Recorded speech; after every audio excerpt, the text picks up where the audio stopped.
Welcome বন্ধুরা, আমি একটা মাঝারি সাইজের ফুলকপি নিয়ে ফুলকপির ভাপা তৈরি করছি। ফুলকপিগুলো টুকরো টুকরো করে কেটে নিয়েছি। আর এখানে আমি কড়াইয়ের মধ্যে সামান্য তেল দিয়েছি, আর মিক্সার জারের মধ্যে সামান্য সর্ষ আর পোস্তর পরিমাণটা একটু বেশি দিয়েছি। দিয়ে এটা শুকনো করে আমি ভেজে নেবো। দেখতে পাচ্ছেন সর্ষ আর পোস্ত মিশিয়ে দিয়েছি।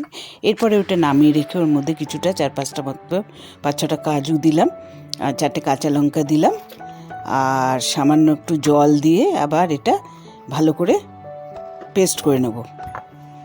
এটা পেস্ট করে নিচ্ছি।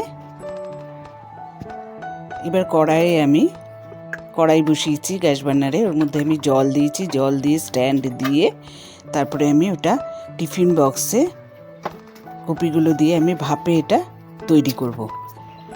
আপনারা দেখতে থাকুন কীভাবে বানাচ্ছি। এবারে আমি সামান্য তেল দিয়েছিলাম কড়াইয়ে, ওটার মধ্যে যে কপি যে কাটা ছিল সেটা দিয়ে দিলাম।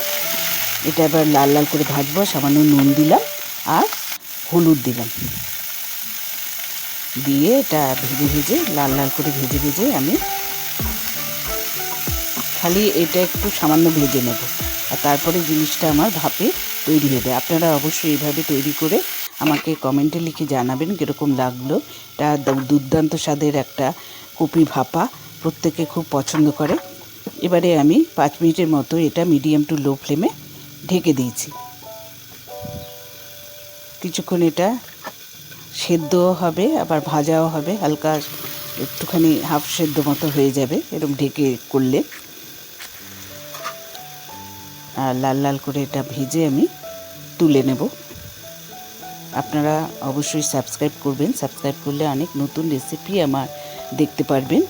আর বেল আইকনে ক্লিক করবেন, তাহলে নতুন নতুন রান্নার নোটিফিকেশন আপনাদের কাছে তাড়াতাড়ি পৌঁছে যাবে। আপনারা নানান রকম ভ্যারাইটিস রান্না আবার দেখতে পারবেন। লাইক আর শেয়ার করবেন অবশ্যই। দেখুন আস্তে আস্তে আমার এটা ভাজা হচ্ছে। আমি ঢাকনা দিয়ে দিয়েছি।